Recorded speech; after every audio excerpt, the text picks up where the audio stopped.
Good evening, good evening.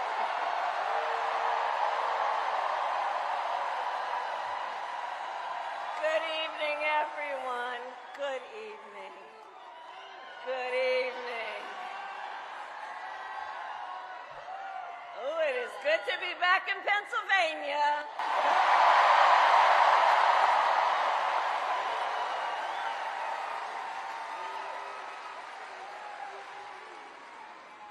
So let me say, on behalf of myself and the second gentleman of the United States, my husband, Doug Emhoff, thank you for the warm welcome.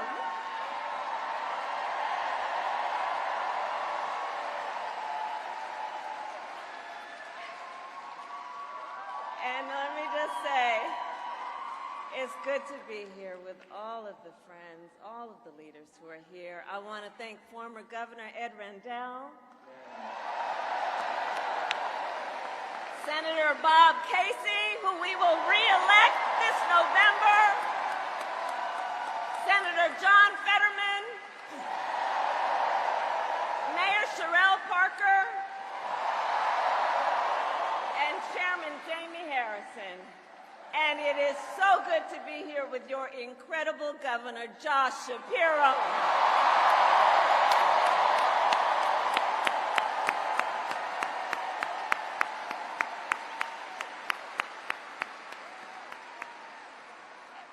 And I will say, Josh is a dear, dear friend and an extraordinary leader. He and I have been spending a lot of time together over the years. And I told Josh, look, I am so invested in our friendship in doing this together, because together with Josh Shapiro, we will win Pennsylvania.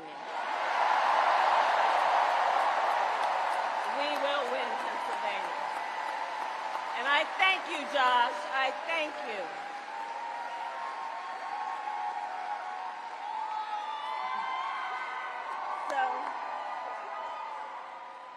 So Philadelphia, I launched my campaign for the President of the United States a mere 2 weeks ago.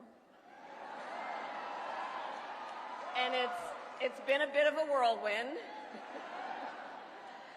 And just last night, the delegates to the Democratic National Convention finished voting. And so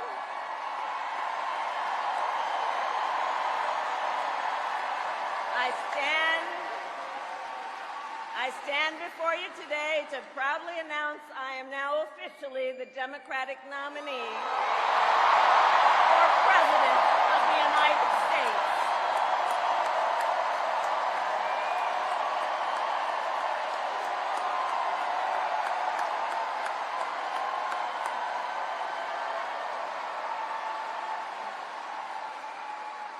And so now we got some work to do. We need to move to the general election and win that. And to all the friends, listen, we also need to level set. We are the underdogs in this race. But we have the momentum, and I know exactly what we are up against.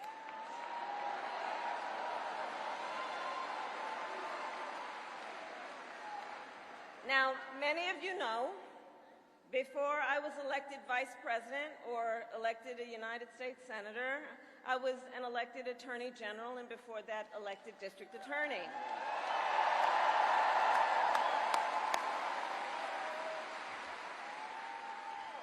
And before that, I was a courtroom prosecutor. So in those roles, I took on perpetrators of all kinds.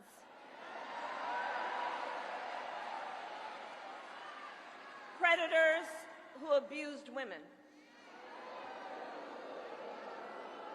Fraudsters who scammed consumers. Cheaters who broke the rules for their own gain. So hear me when I say,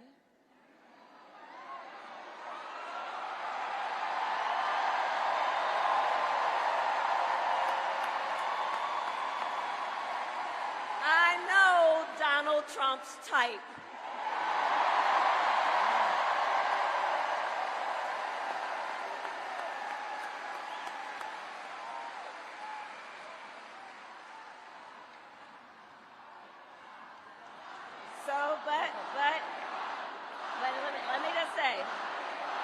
say, hold on.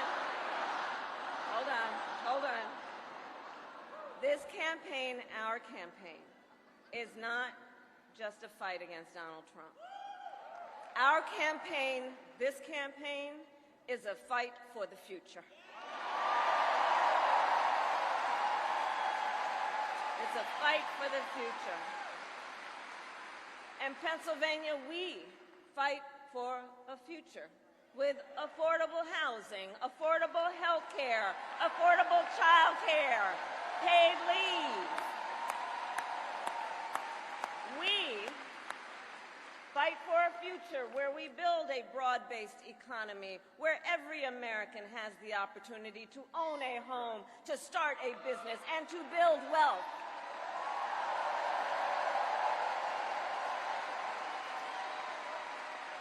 We fight for a future where we bring down prices that are still too high and lower the cost of living for America's families,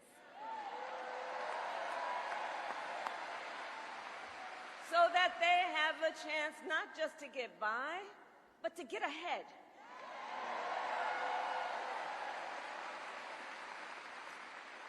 We fight for a future where we defend our most fundamental freedoms: the freedom to vote,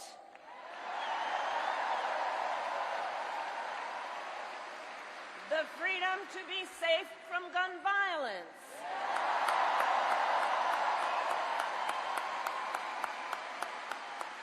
the freedom to love who you love openly and with pride,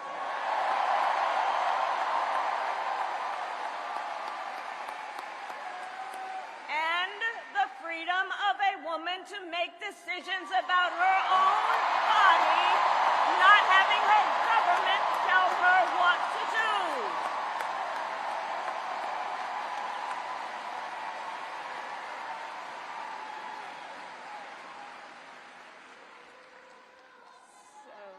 I love you too.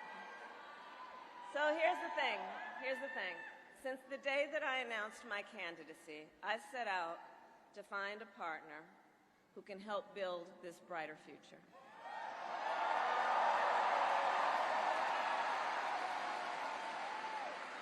A leader who will help unite our nation and move us forward.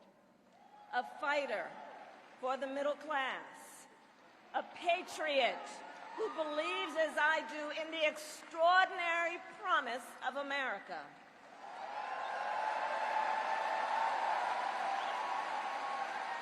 A promise of freedom, opportunity, and justice, not just for some, but for all.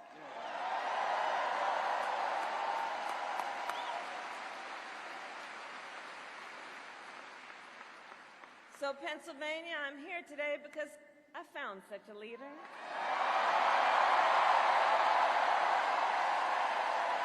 Governor Tim Walz of the great state of Minnesota.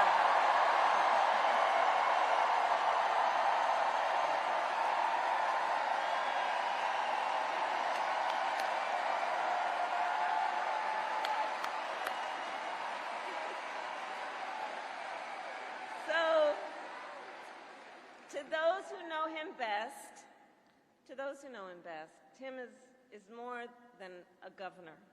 To his wife, Gwen, he is a husband. To his kids, Hope and Gus, he is a dad. To his fellow veterans, he is Sergeant Major Walz.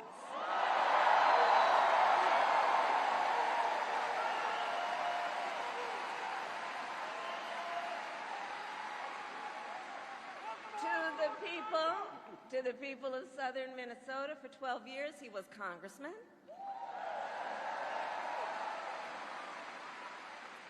To his former high school students, he was Mr. Walz.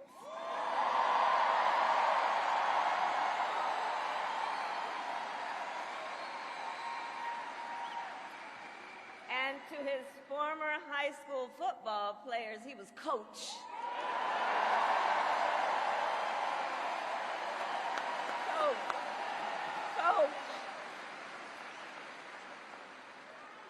And in 91 days,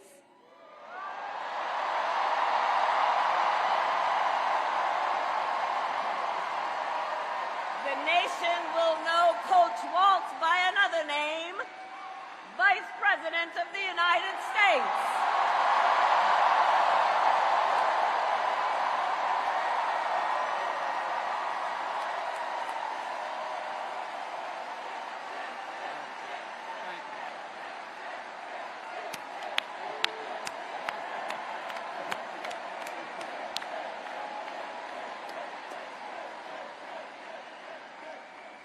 So America, for some folks, they're just getting to know Coach Walz's story. And I'll tell you, he is the proud product of a middle-class family in rural Nebraska. He is a veteran who served our nation in uniform for more than 2 decades as a member of the Army National Guard, and he went to college on the GI Bill.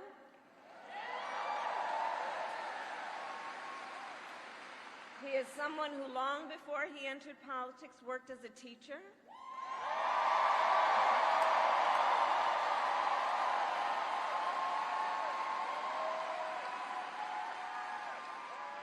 When Coach Walz and his wife Gwen moved from his native Nebraska to Minnesota nearly 30 years ago, they both took jobs at the local high school.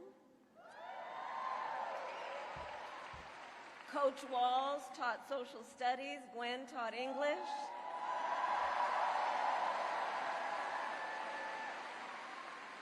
After school, Tim was the linebackers coach for the football team.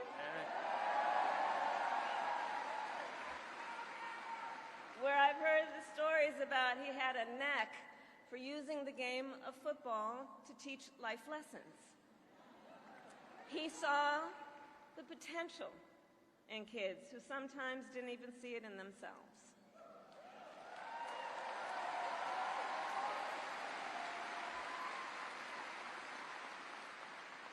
Under those Friday night lights, Coach Walz motivated his players to believe they could achieve anything.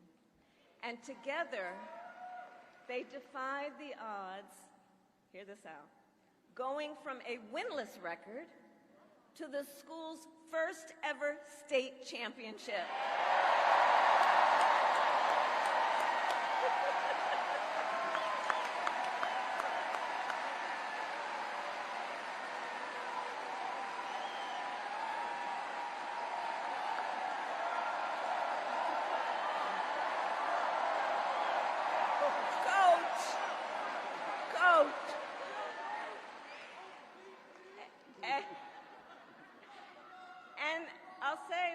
Tim wasn't only a role model on the football field. Around that same time, Coach Walz was approached by a student in his social studies class.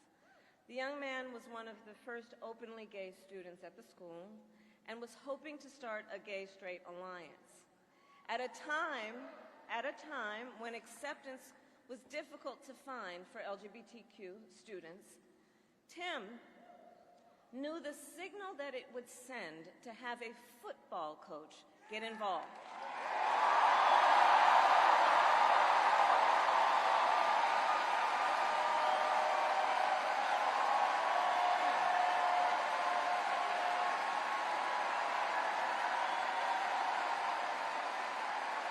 Right? So he signed up to be the group's faculty advisor.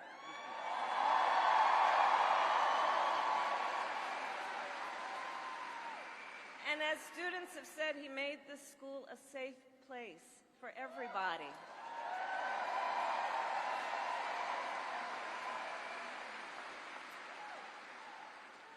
In the high school yearbook, the students voted Coach Walz the, quote, most inspiring faculty member.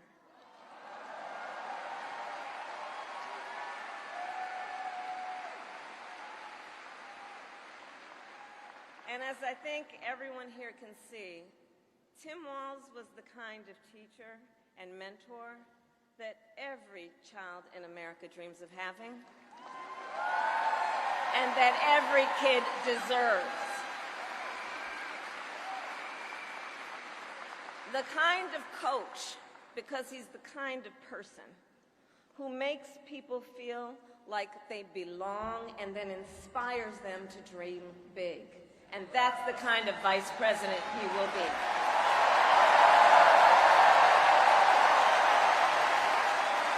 And that's the kind of vice president America deserves.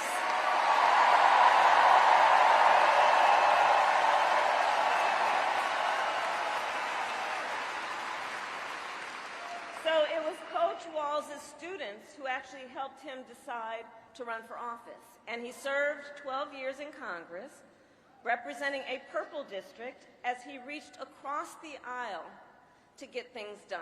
He was the highest ranking enlisted man to ever serve in the United States Congress.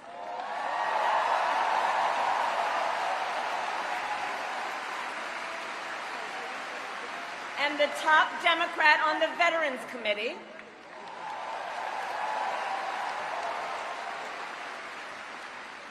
And he was known as one of Capitol Hill's best marksmen, winning a bipartisan sharpshooting contest year after year.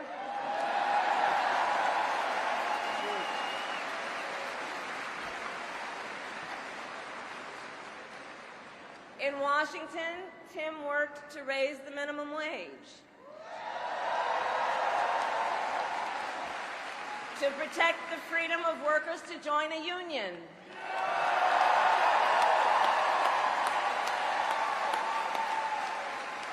and he cast one of the critical votes to pass the Affordable Care Act.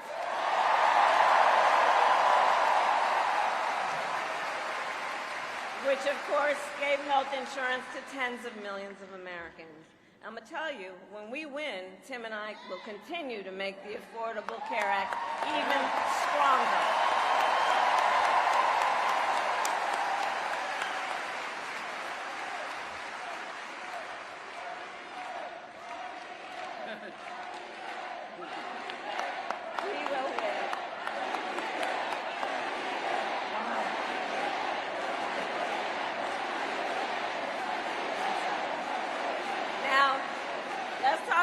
We're dealing with on the other side.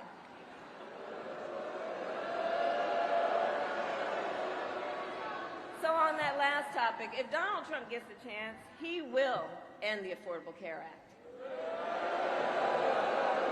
and take us back to a time when insurance companies had the power to deny people with pre-existing conditions. You remember what that was like? Children with asthma, breast cancer survivors, grandparents with diabetes. Well, Governor Walz and I will not let that happen.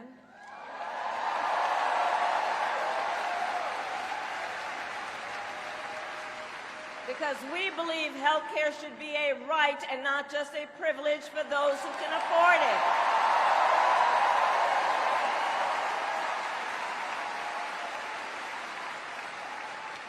As governor, Tim has continued to fight for working families. He secured paid leave for workers in Minnesota.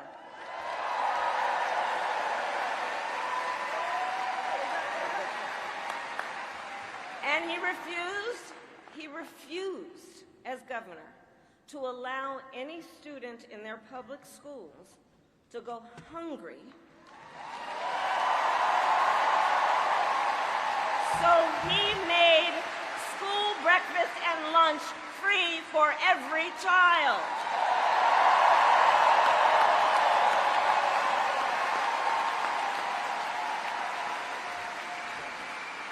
And Tim Walz and I, we agree about many things, including when our middle class is strong, America is strong.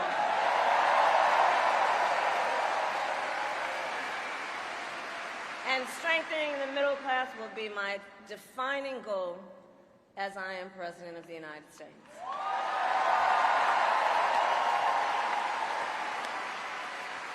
So Pennsylvania, ours is a fight for the future of the middle class, and it is a fight for freedom.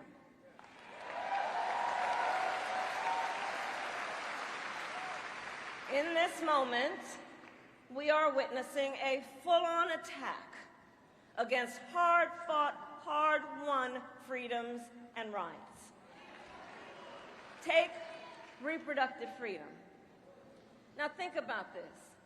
Donald Trump said he wants to punish women.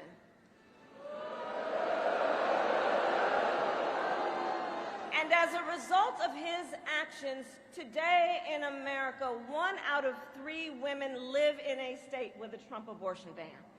1 out of 3. Some of these bans go back to the 1800s, even before women had a right to vote. Think about that. Well, Tim and I have a message for Trump and others who want to turn back the clock on our fundamental freedoms. We're not going back.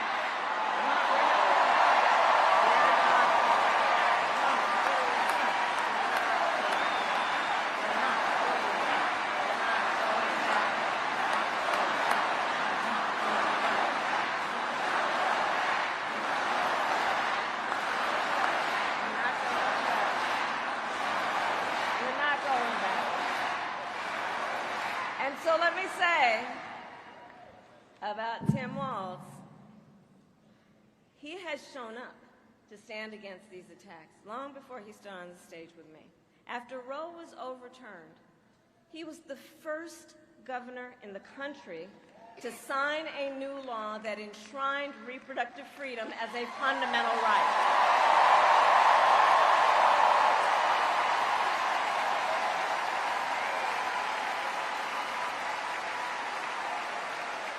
And with Tim Walz by my side when I am President of the United States and we win majorities in the United States Congress, we will pass a bill to restore reproductive freedom, and I will proudly sign it into law.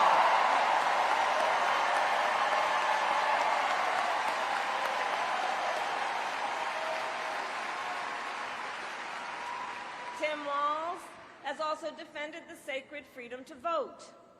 As governor, he signed the most significant expansion of voting rights in Minnesota in over 50 years.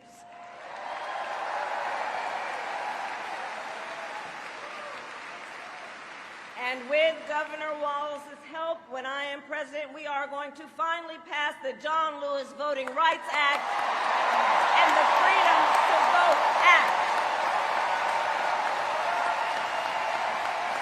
We're going to get it done.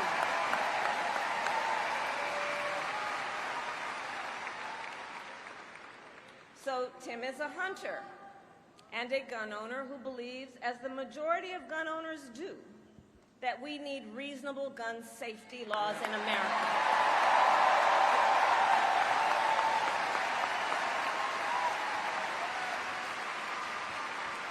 So as governor, he expanded background checks and increased penalties for illegal firearm sales.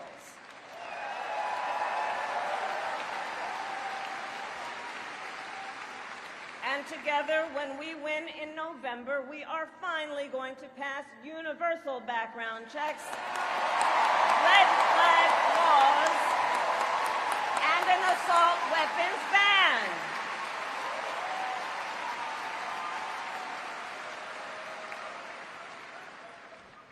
Through his work, Tim, the way I think about it, he really does shine a light on a brighter future that we can build together. In his state, he has been a model chief executive, and with his experience, I'm telling you, Tim Walz will be ready on day one.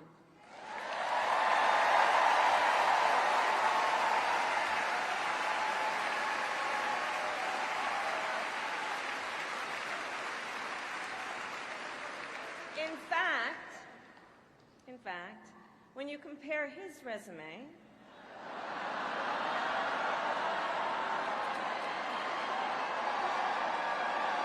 shall we,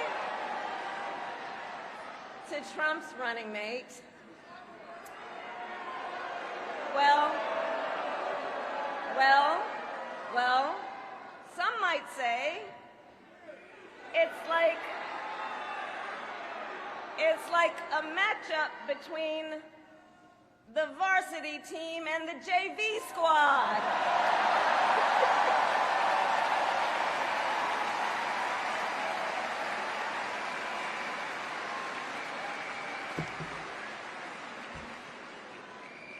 So, Pennsylvania, ultimately in this election, we each face a question. What kind of country do we want to live in?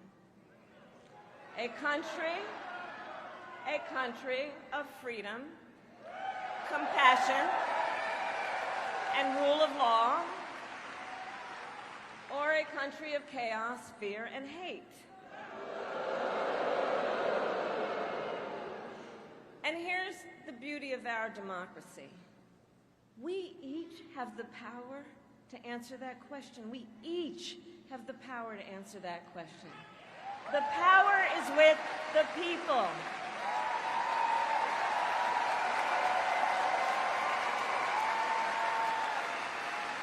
We love our country, and I believe it is the highest form of patriotism to fight for the ideals of our country.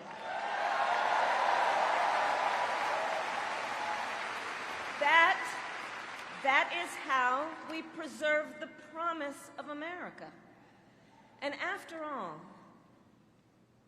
you know, the promise of America is what makes it possible for two middle-class kids, one a daughter of Oakland, California,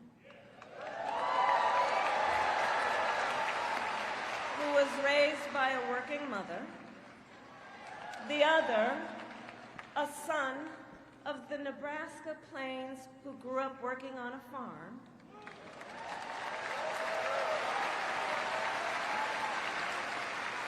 It's the promise of America, because only in America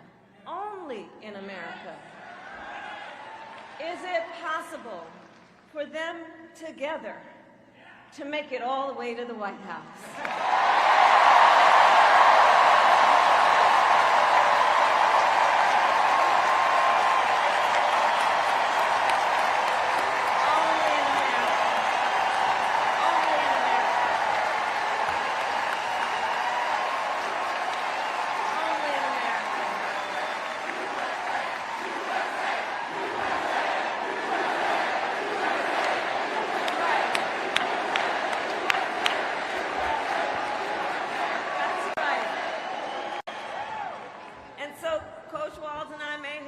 Different corners of our great country, but our values are the same.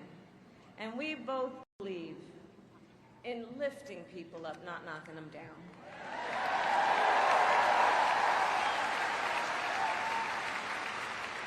He and I, we both know the vast majority of people in our country have so much more in common than what separates them.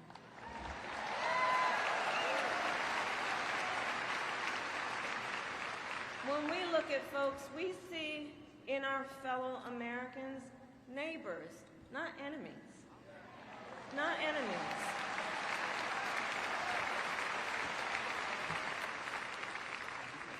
And so my promise to you is this. Our campaign will reach out to everyone, from red states to blue states, from the heartland to the coast, in rural, urban, suburban, and tribal communities.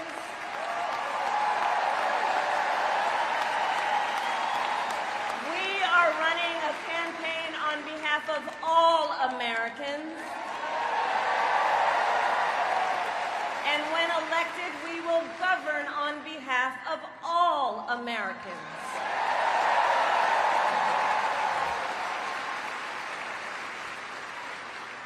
And so, with Tim Walz by my side, and with all of you at our side, let us fight for the promise of our future. And with that, I ask Pennsylvania, are you ready to make your voices heard?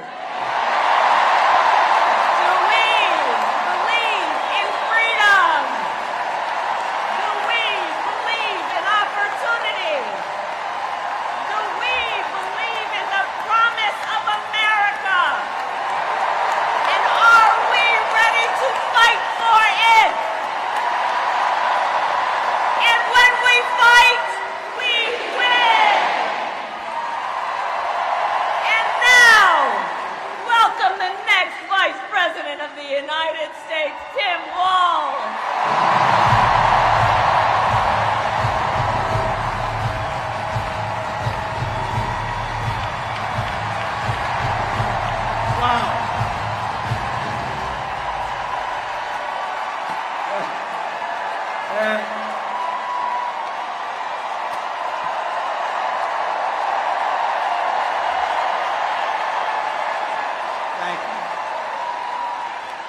Wow. Thank you, Philadelphia.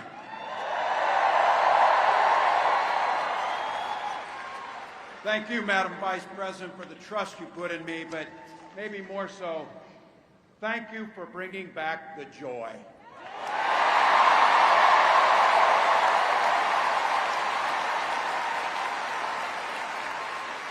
I'm thrilled to be on this journey with you and Doug, this incredible journey.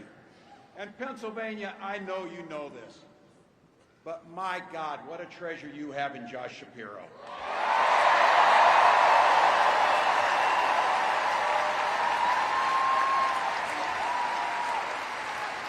Holy hell, can this guy bring the fire? He can bring the fire. This is a visionary leader. Also, I have to tell you, everybody in America knows when you need a bridge fixed, call that guy.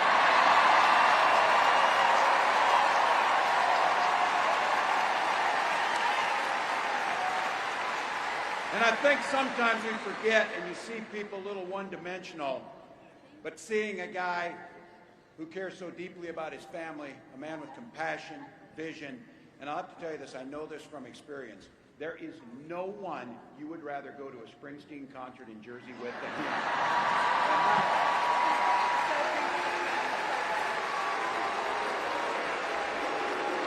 Roots. And I can't wait for all of you and America to get to know my incredible wife, Gwen, a 29-year public school educator.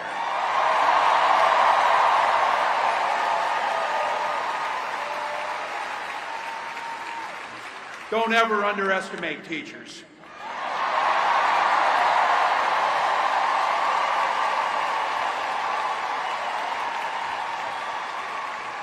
And our two beautiful kids, Hope and Gus.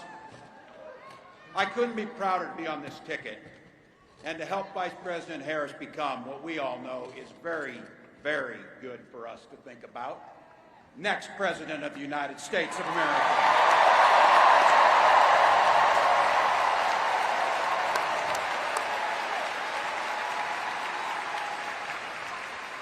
From her first day as a prosecutor, as a district attorney, Attorney General of the great state of California, a United States Senator, and Vice President of the United States.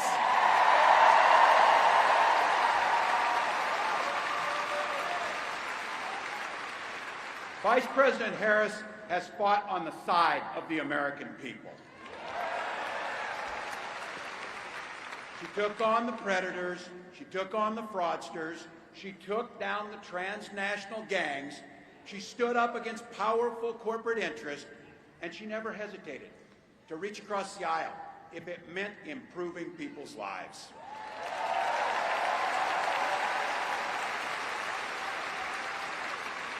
And I want all of you to hold this, and don't ever underestimate the power of this. She does it all with a sense of joy.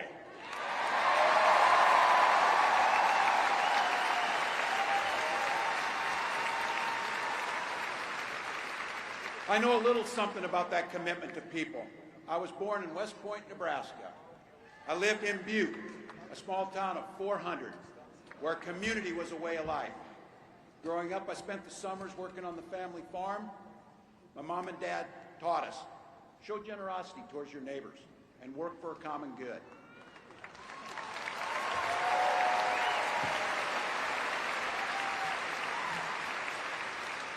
My dad served in the Army during the Korean War. With his encouragement, at 17, I joined the Army National Guard.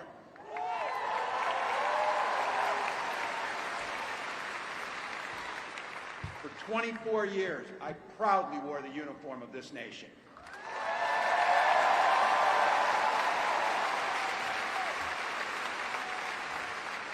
The National Guard gave me purpose. It gave me the strength of a shared commitment to something greater than ourselves. And just as it did for my dad and millions of others, the GI Bill gave me a shot at a college education.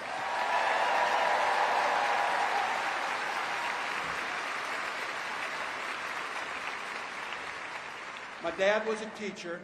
My brothers and sisters and I followed in their footsteps. 3 out of 4 of us married teachers. What we do. For nearly 20 years, I had the privilege of teaching high school social studies and coaching football.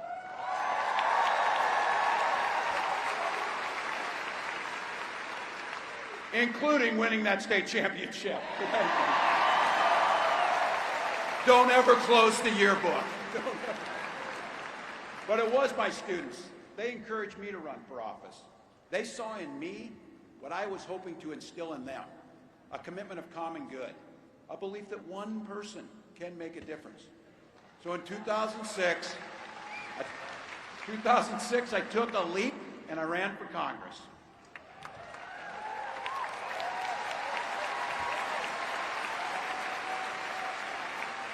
And because high school teachers are super optimistic, I was running in a district that had 1 Democrat since 1892. Well, my neighbors graced me with an opportunity to represent them in the United States House of Representatives.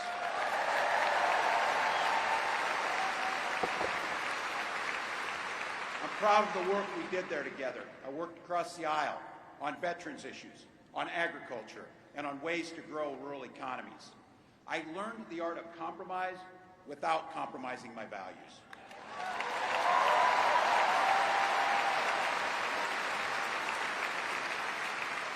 And now, as governor of the great state of Minnesota, I bring those experiences to bear in tackling the challenges that are facing our great state.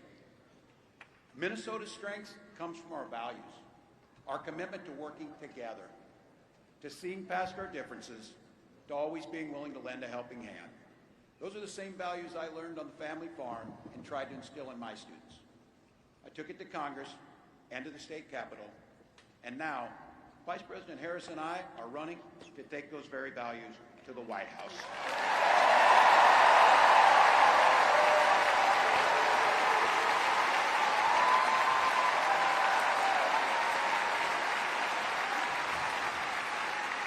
Now, Donald Trump sees the world a little differently than us.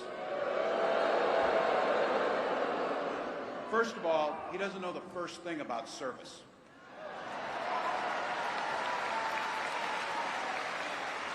He doesn't have time for it because he's too busy serving himself. Again and again and again, Trump weakens our economy to strengthen his own hand. He mocks our laws, he sows chaos and division, and that's to say nothing of his record as president. He froze in the face of the COVID crisis. He drove our economy into the ground, and make no mistake, violent crime was up under Donald Trump.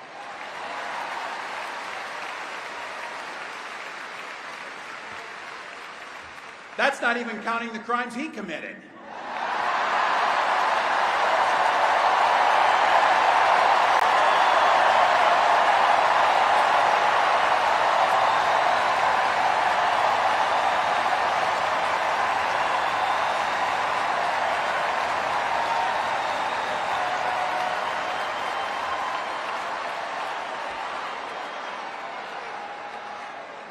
You know,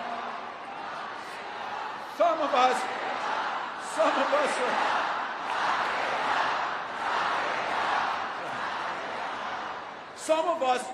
us in here are old enough to remember.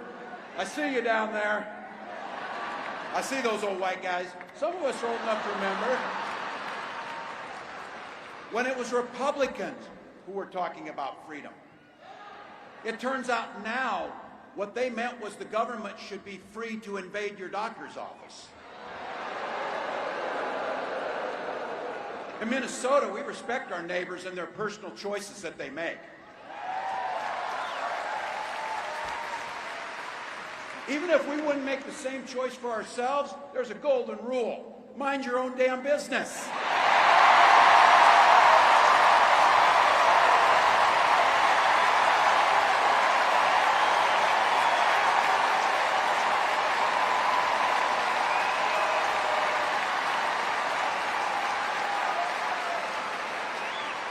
These guys are after my heart chanting, mind your own damn business. That feels good, so thank you. Look, that includes IVF, and this gets personal for me and my family. When my wife and I decided to have children, we spent years going through infertility treatments. And I remember praying every night for a call for good news. The pit in my stomach when the phone rang, and the agony when we heard that the treatments hadn't worked.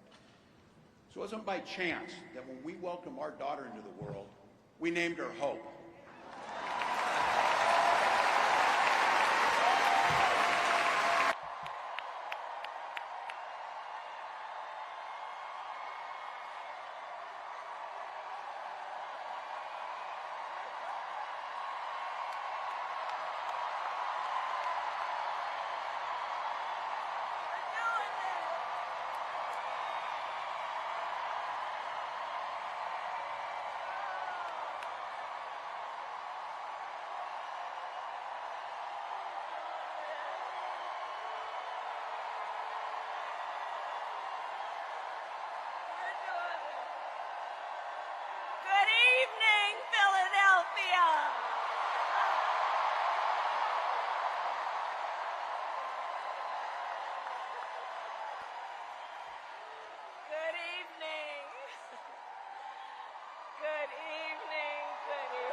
Good evening, everyone. Good evening. Good evening. Oh, it is good to be back in Pennsylvania.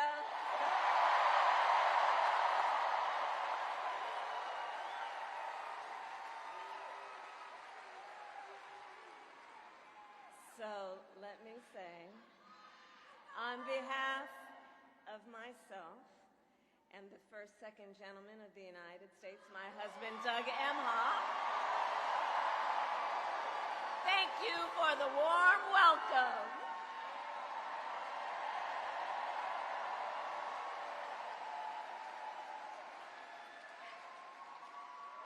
And let me just say, it's good to be here with all of the friends, all of the leaders who are here. I want to thank former Governor Ed Rendell,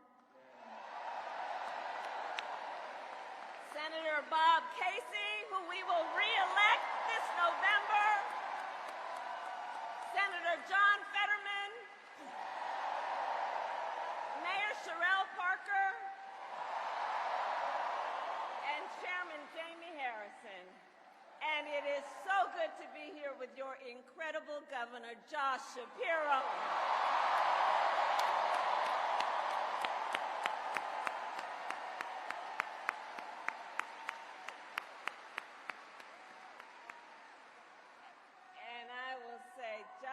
Is a dear, dear friend and an extraordinary leader. He and I have been spending a lot of time together over the years, and I told Josh, look, I am so invested in our friendship in doing this together, because together